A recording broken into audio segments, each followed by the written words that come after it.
Oh, sige, sige, sige. May kita punta sa ko ba kay ini.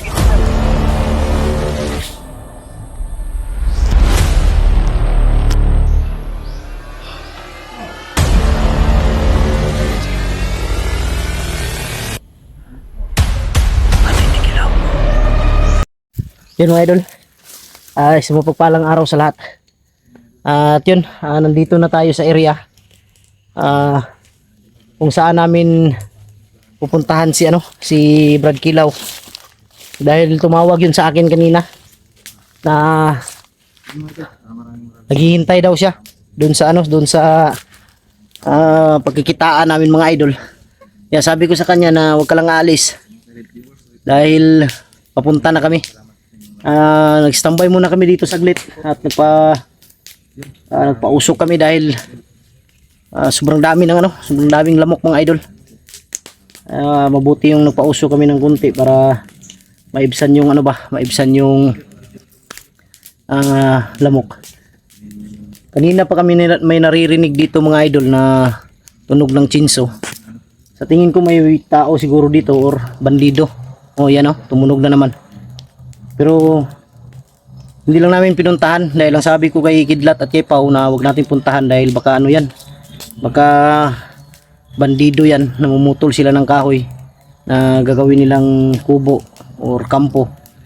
Kamapahamak pa tayo dyan dahil pupuntahan pa natin yung sinasabi ni Kilaw kung saan tayo makikita. Kaya patungo kami ngayon mga idol. Natatapos lang din namin kumain.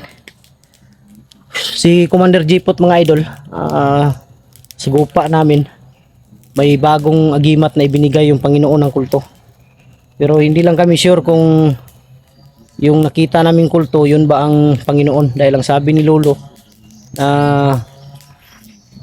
yung Panginoon ng kulto ay mapaninlang, gumagamit ng iba para maninlang kami ba.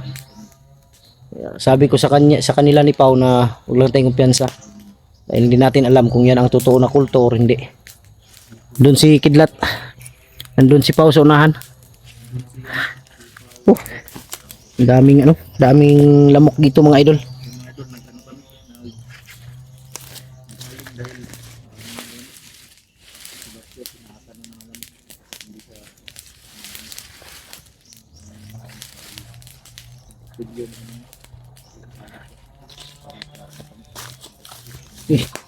Bro, ay magsaba bro.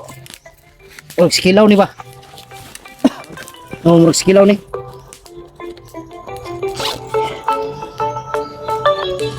Magsikilaw ni bay? Kilaw siguro ni. Hello? Brad? Hindi pa magkita sa balay nga kon ba. Tuwit ba? Balay? Nay balay? Nay balay nga tuwit tao. Asa ka napitan ni Ronay balay ani? Nara na sa nanas kalubihan? Dito. Kay dito po ko paingon daw. Dito ka paingon? Pero na magabot. Kato siguro balay nga nakitaan siguro ni unsa ba? Balik ka dito. Sige lang, tuon na mo to. Balik ka dito. Kay namin nakitaan ganina nga balay nga walay tao. Nagihan na to ba? Bisig mao to. Layo na ba kay Kalbihan. Layo ba? problema kay layo na kay mi. Pero sige lang, mabalik mi. Brad. Sige. May kita punta sa ko ba kay ini signal. Dire wala ang signal diri Brad. Karon lagi pud mi naka-signal pud. Kasama gi ko ginapunta na ko. Nay ko Andre ba? Brad. Nay tingog sa chinso diri ba? Nadunggan ni mo ni? Dunggan pre. Unsa ni bandido siguro ni no? Dito siguro nga. Ay Brad ko gansa kay dagan kay nangagi kinina. Dagan ang agi ganina nakitaan mo? Nangagi. Dagan kayo. Sige. Sige Brad, kay layo-layo patong balay ba? Sige. Sige. Dito ta mag-abot ha. Dito lagi ba? Sige Brad. Dito ta mag-abot may balay daw. Layo naman kay tubay, nagihanan na to. Balik ka dito. Balik ta sa agi ron.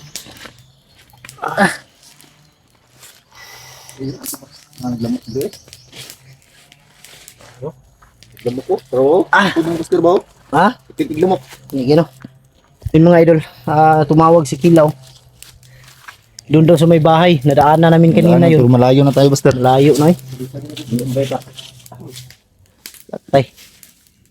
Ugos yung tagbalik ani. Kaya dito na tayo magkita. Balik tayo eh. Ha? Yun mga idol, babalik kami doon sa ano. Dahil nadaanan na sana namin kanina pero kung tumawag lang siya agad baka nakatambay kami doon sa bahay na yun. Pero umalis kami dahil baka may darating ba na mga bandido. Balik tayo doon. Ha? Pahinga muna tayo kasi malayo yung lakbay natin. Hindi na kuhan ba? Tukol na. Nalagay na tao di bay. Doon banda mga idolo sa dulo. Nani mo? Hindi na kuhan ba? May namumutol ng kahoy. Narinig din daw yan ano ni Kilaw. Dahil sabi niya, wag daw tayong kumpiyansa dahil marami daw siya nakita kanina. Mga bandido no? Hmm.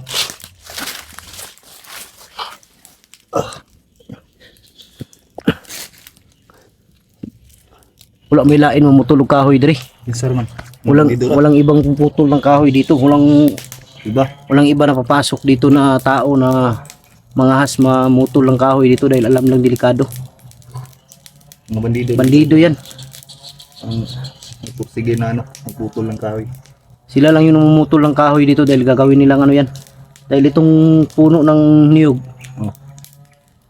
Kung sa Bisaya, ano yan Buster? Kung sa Bisaya, Lubi. lupi. Magagawa na sila ng ano yan. Bahay. Sa Tagalog, Niyog. miyog. Alam mo naman. Yung sa English, banana. Banana. Gago! Hindi yan banana. Yung banana, saging man yun. Ah, saging.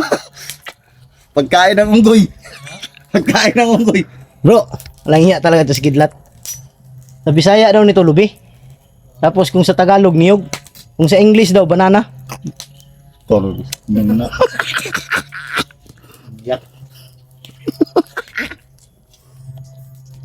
Ganun katuwaan kami dahil Diyan talaga sa unahan. No? saan area dito. Pero hindi lang tayo pwedeng, ano, Talagang critical talaga. huwag na lang natin puntahan yan. Huwag natin makialam dyan. Baka ano pang mangyari sa atin dyan. Boss ba? Ha? Pamahon sa tada. Hmm? Delikado ka na di ba? Bandido talaga yan. Pero hindi puputol ng kahoy yan. Kung wala yung mga body yan. Marami talagang bali yan. May bodyguard yan.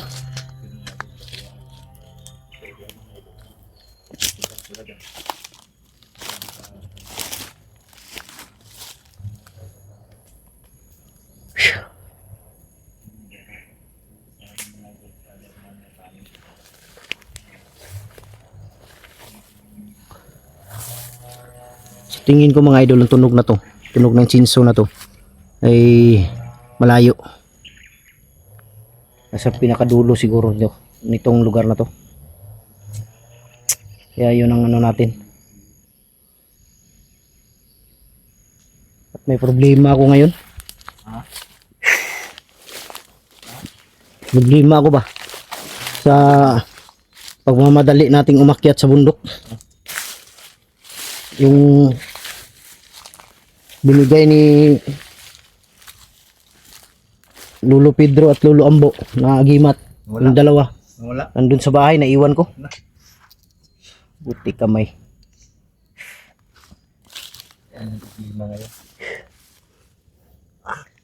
Buti na lang may mga orasyon ba. Pero mas maganda kasi kung hawak mo yun. Maganda kung nadala mo yun. Pag-isipan ko nga. Alam ba kung Napag-isipan ko nga kanina na bababa muna siguro ako dahil kukunin ko yun. Ha? Di pwedeng wala yun. sabay naman kami. Ha? Masama lang tayo para pag-akyat. Pwede na ano. Pero mas maganda sana kung makita natin si Kilaw. Skillaw dapat ang unahin natin bago tayo bababa. Bago tayo bumaba.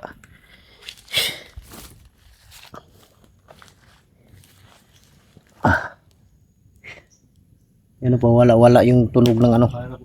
Wala na. Tunog ng Hinahakot guro na nila. chinso. Baka yung mga kahoy dandahan na nilang kinukuha ba.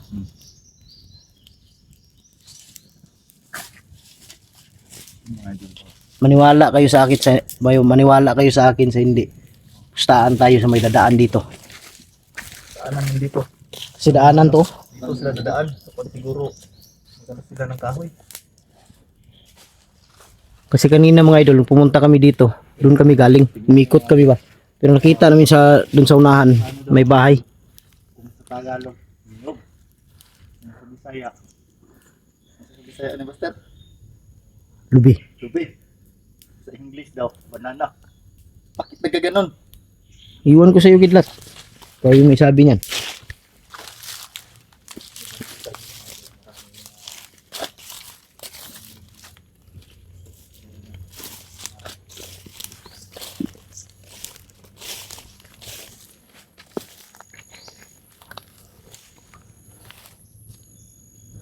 Paminaw ni mo bro, naras doon lang motor bro, layo-layo gamay. Layo to gamo. Layo gamay no?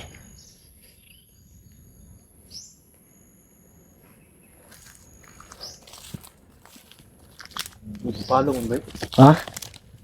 Sari dito. Gani. Sari. Sinsya na kayo mga idol. Ano muna ako ng time nag-post ako kasi nag-delete muna ako ng video. Kasi mapuno na, wala na. Ito may saging oh. Kunin natin yan. Ha? Lutuin natin yan oh. Saging karnaba. Bagnol eh. Ha? Bagnol. Di bagnol? Tinignan mo kanina? Tara, saunahan tayo ta. Saging. Sarap yan. Ayan oh. Tumusyo ng ginamo. Karnaba. Kasi namin na ni Buster. Oh. Problema ni mao ba kanang gihanan pudog tugingon ni Kilaw. Naarabya dito ang balay nakita na to. Oh. Layo ka ito eh. Tuyok ta ni ba? Pag layo ni ba tuyok na ta ni. Tara.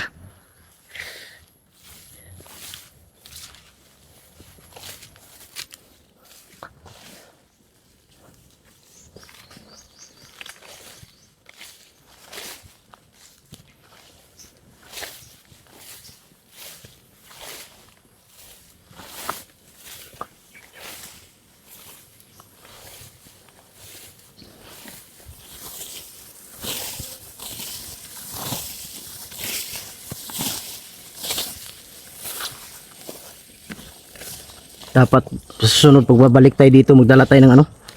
Oplusyon ba? Yung Ha? ano sa kuwan ba para hindi tayo madakpuan ng ano lang. Oplusyon. Mosquito dai. Pwede. Ha? Ha? May tao?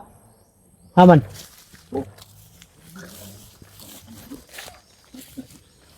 Dito nagikan sa kuan. Baka doon galing to sa pagpuputol ng kahoy.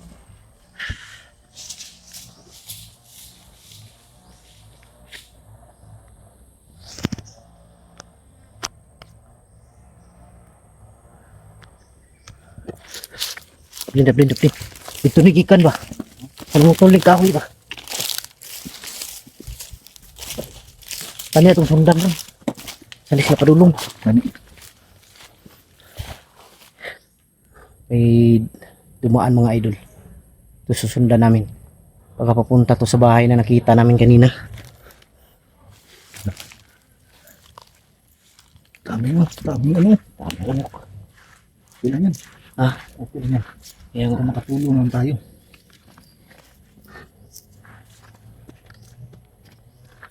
Kumpiyansa.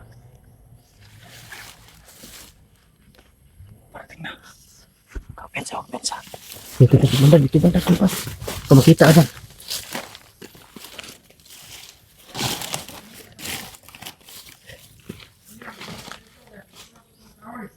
Kukunin doon mga kahoy. Doon sila galing. Babalik na sila mamaya mga idol para kunin yung mga kahoy na naputol nila.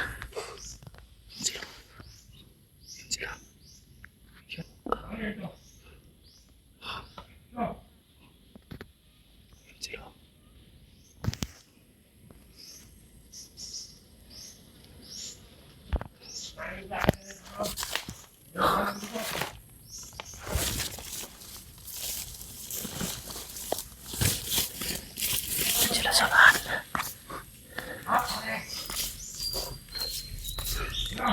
Murot yung kuwan mo ba? Mga lubi dito. Itong mga puno ng niyog dito mga idol, maubos talaga to. Dahil pinuputol nila. Masira yung kabundukan. Dahil sa kanila. Pupunta yan sa bahay. Tas. Ba talaga yan? Ha? Sipaw.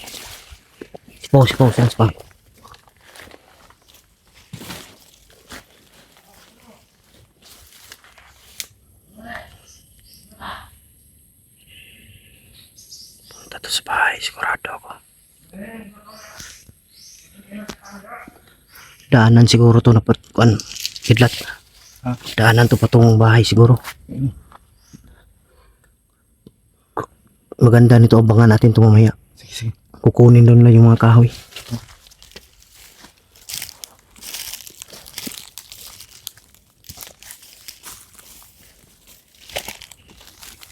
Bro, bro.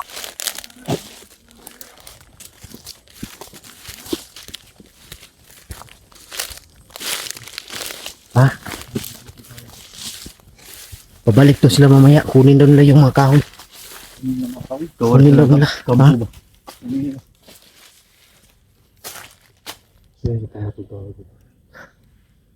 Masid muna tayo. Sige, sige. Ah, bro, masid muna tayo, bro. Sige, sige, sige.